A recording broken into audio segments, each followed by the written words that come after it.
In 1976, the most powerful man in the ancient world boarded a military aircraft in Cairo and flew to Paris.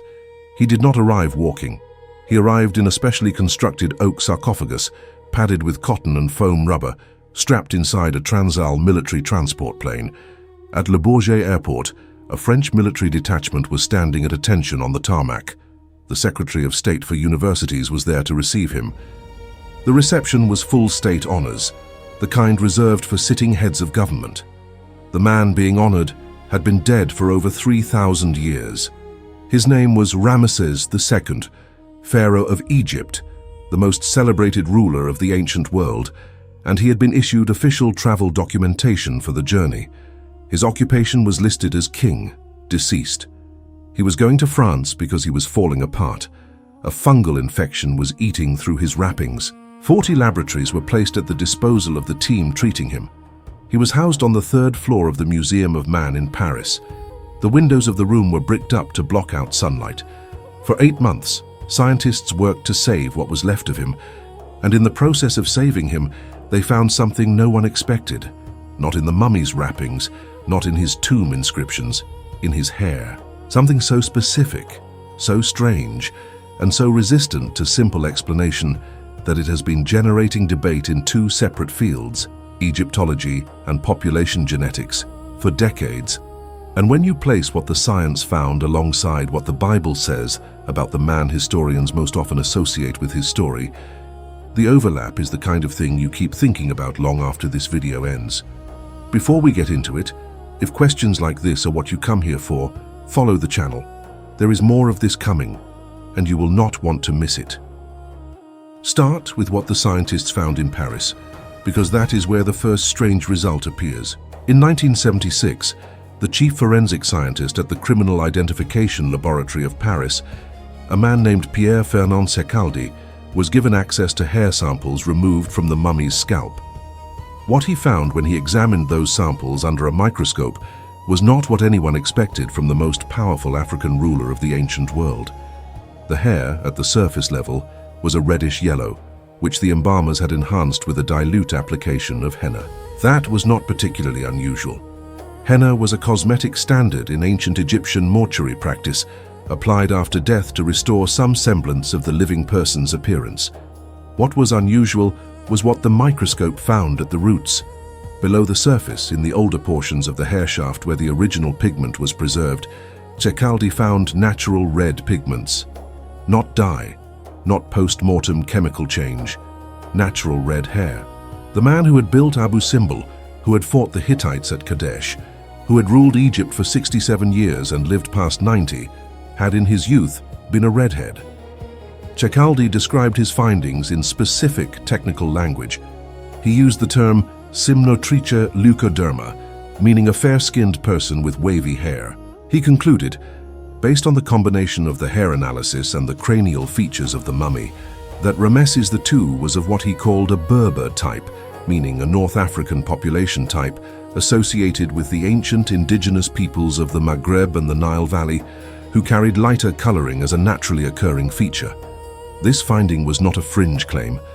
It appeared in the peer-reviewed literature. It was reported by the French team as a legitimate scientific result, and it immediately created a controversy that has never fully resolved, because it did not fit the picture of Ramses town that most people had constructed from the temple reliefs, from the popular films, from the political and cultural conversations about the racial identity of ancient Egyptians that were already heated before anyone opened the mummy's case. But the hair was only the beginning.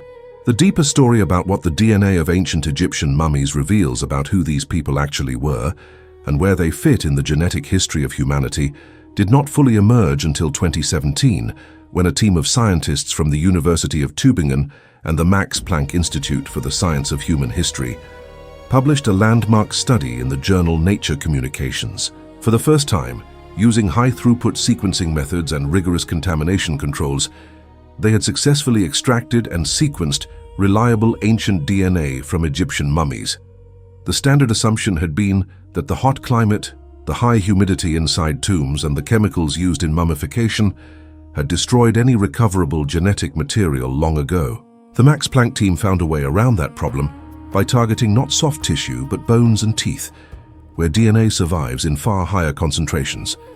90 mummies yielded mitochondrial genomes.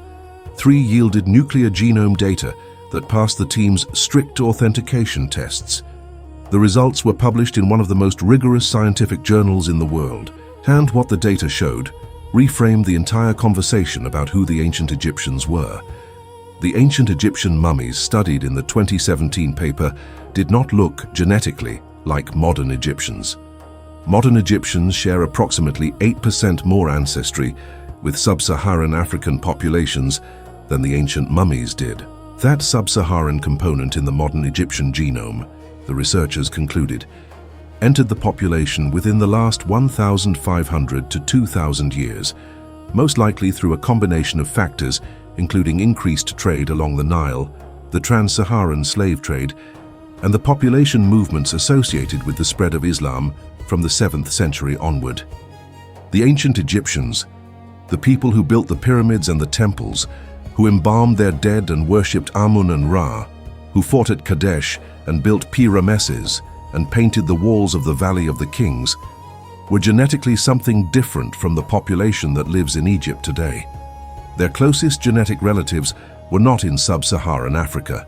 They were in the ancient Near East, specifically in the Levant, in the populations ancestrally connected to what is now Israel, Jordan, Lebanon, and Syria. The population geneticist Iosif Lazaridis of Harvard, who was not part of the 2017 study but commented on it at the time, called the result a big accomplishment. The study's lead author Johannes Krause described the sub-Saharan African component in modern Egyptians as very unexpected in its timing, noting that the genetics of the ancient community they studied remained remarkably stable across 1,300 years of changing empires, invasions, and rulers. That finding matters for the Ramses story in a specific way. The ancient Egyptian population, including the royal dynasties that ruled during the New Kingdom, was genetically more Near Eastern than most people assumed. The presence of natural red hair in Ramses II and other mummies of his period is not an anomaly that requires special explanation. Red hair exists at low but consistent frequencies across North Africa and the ancient Near East. It appears in mummies from different periods and dynasties. A separate scientific investigation at the Victorian Institute of Forensic Medicine in Australia, led by Dr. Janet Davey, specifically tested whether the mummification process using natron, the salt compound applied to dry out the body, could change dark hair to a lighter color. It cannot. After 40 days in synthetic natron, hair samples from 20 living donors showed no change under microscopic analysis. The lighter hair colors found on ancient Egyptian mummies, including Ramses, were not artifacts of preservation. They were characteristics of the people themselves, and those characteristics point toward populations that were genetically connected to the Near East in ways that the DNA data independently confirms. This is a good moment for the like button if this is landing differently than you expected. It helps this reach people who have never heard any of this, and that matters more than you might think. Now bring in the part of this story that almost no one discusses in the same conversation as the genetics, because the DNA findings about ancient Egyptian mummies do not exist in a cultural vacuum. They intersect directly with one of the oldest and most contested questions in biblical studies. The question of whether Ramses II was the pharaoh of the Exodus. The popular identification of Ramses II as the pharaoh Moses confronted is familiar to anyone who has seen the classic films on the subject. Exodus 1:11 mentions that the Israelites were forced to build a city called Ramesses for Pharaoh. The long-lived Ramses II was the most famous builder in Egyptian history, and his new capital city was called Pi-Ramesses. The connection seemed obvious. Cecil B. DeMille made it the premise of the Ten Commandments. DreamWorks made it the premise of the Prince of Egypt. For much of the 20th century, the Ramesside identification was the default position in popular culture and a significant strand in academic discussion. But the historical and biblical evidence against it is substantial, and it has been accumulating for decades. The biblical text provides its own internal chronology for the Exodus. The book of 1 Kings states, in a verse treated by most biblical scholars as a specific historical datum, that the Exodus occurred 480 years before Solomon began building the temple in Jerusalem. Solomon's temple construction is independently datable, with broad scholarly consensus, to approximately 966 BCE. Count backward 480 years, and you arrive at approximately 1446 BCE. Ramses II did not begin his reign until 1279 BCE, more than 130 years after the date the biblical text requires. The Book of Judges, in a separate passage, records that 300 years passed between Israel's arrival in Canaan and the judgeship of Jephthah, a figure independently datable to approximately 1100 BCE. That puts the entry into Canaan at around 1400 BCE and the Exodus at around 1446 BCE. The genealogical records in 1 Chronicles list 19 generations between the Exodus and Solomon's temple. That number is impossible to fit into a 13th century Ramesside Exodus, but fits naturally within a 15th century timeline. The biblical text, read on its own terms, does not support Ramesses II as the Exodus pharaoh. It points to a pharaoh who lived roughly 2 centuries earlier, most likely Thutmose III, who died in approximately 1450 BCE, or his son Amenhotep II, who reigned from around 1455 to 1418 BCE. That distinction matters enormously for what the DNA is doing to this conversation. If Ramesses II is not the Exodus pharaoh, then his mummy is not the mummy of the man who interacted with Moses. It is the mummy of a pharaoh who came later, who built over whatever had happened before, and whose extraordinary self-promotional apparatus, including hundreds of temples covered with his name and image, has shaped the popular understanding of ancient Egypt in ways that distort the actual chronology. The man who drove his chariots into the teeth of the Hittite formation at Kadesh, who lived to 90 and left his red hair in the roots of his mummified scalp, was very possibly the pharaoh whose court Moses grew up in the time before the confrontation. The pharaohs his father and grandfather had served under were the ones whose reigns would have overlapped with the biblical timeline. Ramesses II himself was the inheritor of an Egypt already transformed by whatever had occurred in the preceding century. And here is where the genetics enter the biblical conversation in a way that is genuinely strange and genuinely worth sitting with. The 2017 mummy DNA study established that ancient Egyptians were genetically more similar to ancient Near Eastern populations than to modern Egyptians. Their closest genetic relatives were the people of the Levant, the people of ancient Israel, the people who, according to the biblical text, had been living among the Egyptians, building their cities, sharing their spaces, and carrying a genetic inheritance that the DNA now reveals was not dramatically different from the genetic inheritance of the Egyptians themselves. An Egyptian population that was genetically Near Eastern, and an Israelite population that was by definition Near Eastern, sharing a landscape for generations. The genetic story is consistent with exactly the kind of close demographic entanglement that the biblical narrative describes. Not proof of anything, but not inconsistency either.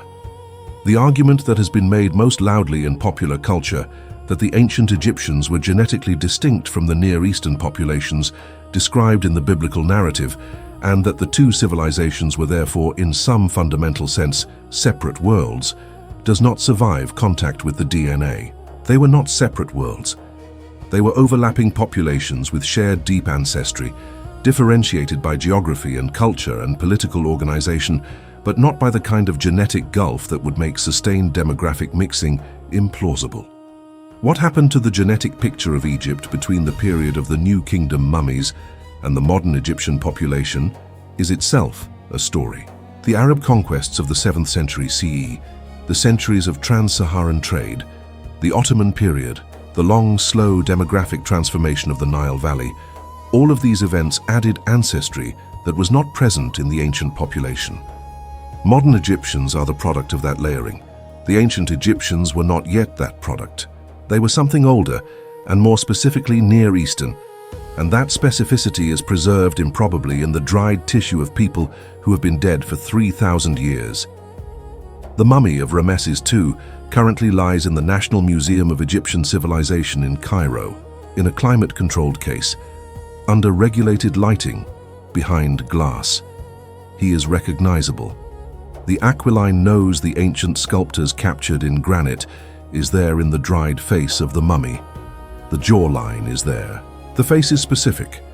You are looking at a person, not a statue. He is 90 years old and he has been dead for over 3,000 years, and the microscope can still find the traces of red pigment in the roots of his hair. The DNA of the mummies of his dynasty connects back to populations that the genetics of modern Egyptians have partially moved away from. Populations whose closest modern relatives include the people of the ancient Levant, the ancient Near East, the region the biblical text treats as the origin point for everything it is describing.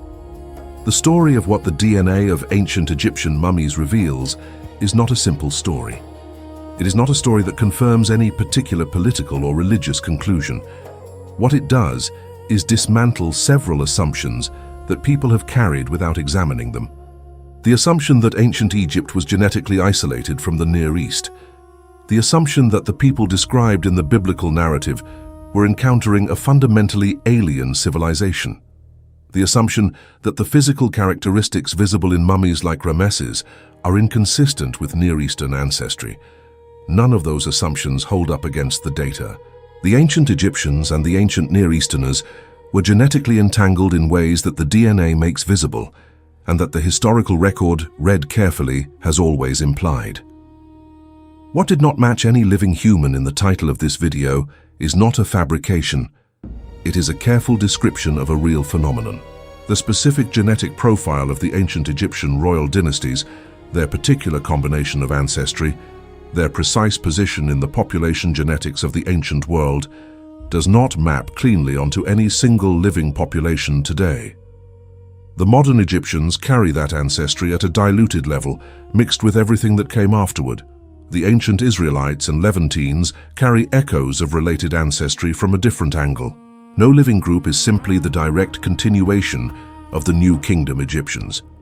That specific combination, that specific moment in the genetic history of the Nile Valley, exists now only in the bones and teeth of mummies, in the dried red pigment at the roots of a dead king's hair, in the data extracted by teams working with instruments that would have been incomprehensible to the people who embalmed him. The past does not disappear. It persists in forms we are only beginning to know how to read. Before you leave, one question for the comments. Do you think Ramses II was the pharaoh of the Exodus, or do the biblical dates point to someone else entirely? Leave your answer below. The conversation in the comments on questions like this one is genuinely worth reading, and I read more of it than you probably expect.